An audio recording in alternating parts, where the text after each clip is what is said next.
তো ৭ই সেপ্টেম্বর যে একজন ছাত্রলীগের নেতা আব্দুল্লাহ আল মাসুদ আলমকে হত্যা করা হয়েছে গণপিটুনিতে।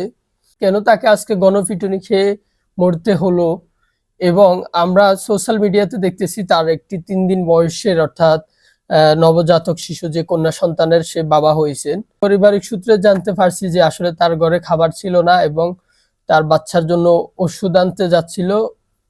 এমন সময় মানুষের গণপিটুনিতে পড়ে সে মৃত্যুবরণ করেন। কে এই মাসুদ আলম, আসলে কি কেন তাকে মারা হয়েছে আমরা সংক্ষিপ্ত আকারে সেটি জানবো। মাসুদ আলম রাজশাহী বিশ্ববিদ্যালয়ের একজন ছাত্র ছিল সাবেক। ২০১৪ সালের ২৯শে এপ্রিল সে ক্লাসে যাওয়ার সময় রাজশাহী বিশ্ববিদ্যালয় শহীদ জিয়া হলের সামনে তাকে গণপিটুনি দেওয়া হয়।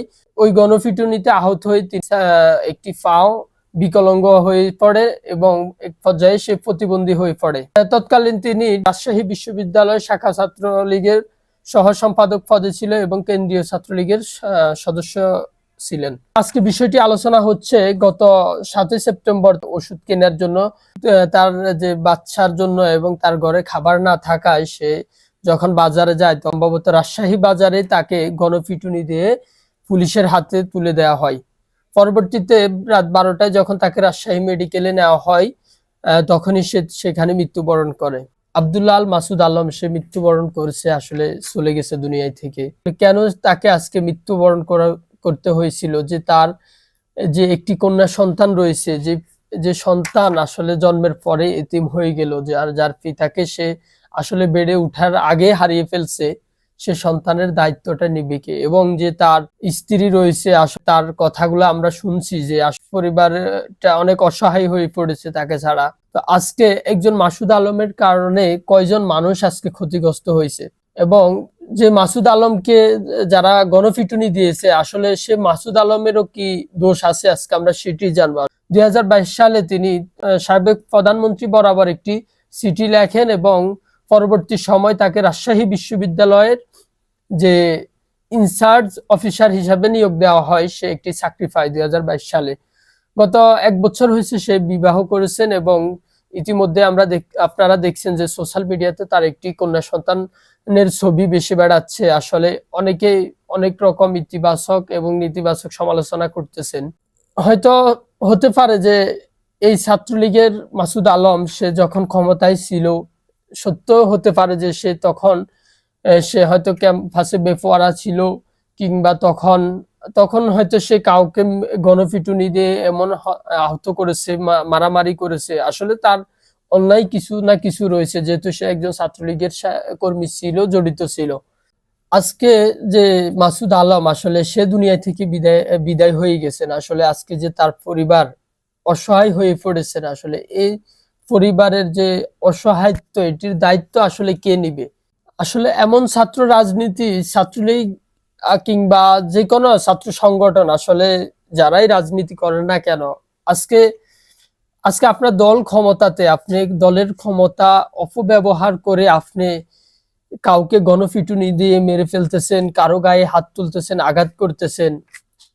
আপনি চিন্তা করে দেখেন, আপনি সুন্দর সময় কাটতেছে, আপনার বিবাহ করেছেন, একটি সংসার রয়েছে। আমরা কিছুদিন আগে সোশ্যাল মিডিয়াতে দেখেছি আসলে ছাত্রলীগের সাবেক সাধারণ সম্পাদক গোলাম রাব্বানীকেও গণপিটুনিতে মেরে ফেলা হয়েছে।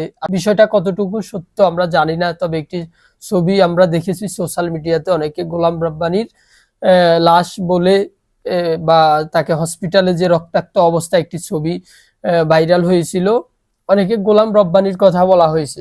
তো যাই হোক, আসলে জানি না আমরা গোলাম রব্বানী কোথায় আছে।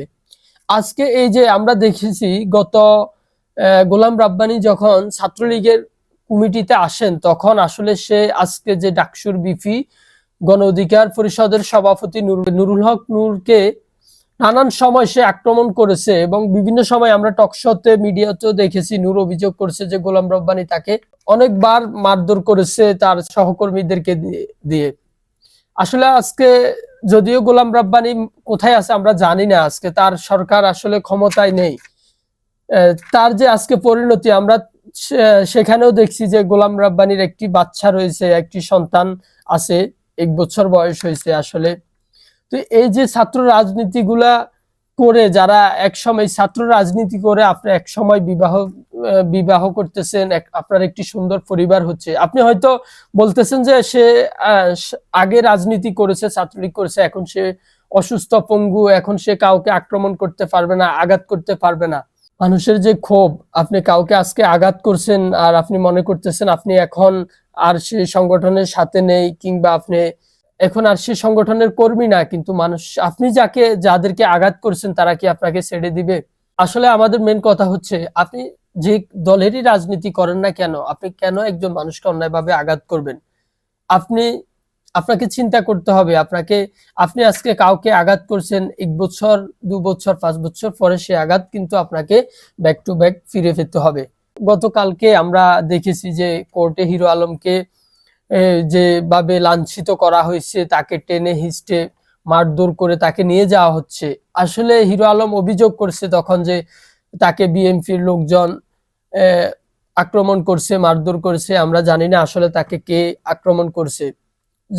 বিএনপি হোক, আওয়ামী লীগ হোক, যেই করুক না কেন, আজকে একটি স্বাধীন দেশে কেন এভাবে একজন মানুষকে কোর্টে সবার সামনে লাঞ্ছিত করা হবে?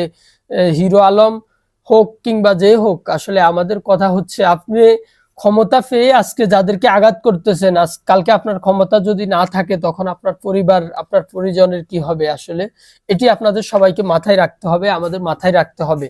আজকে আমরা সুযোগ পেয়ে কাউকে আঘাত করে দিচ্ছি, কাউকে মেরে ফেলতেছি, আক্রমণ করতেছি। কালকে যে ফের সময়টা তার হাতে আসবে না আমাকে মারার জন্য, এটি ভাবা যায় না। এ হচ্ছে মূল বিষয়টা। আসলে সবাই ভালো থাকবেন, ধন্যবাদ।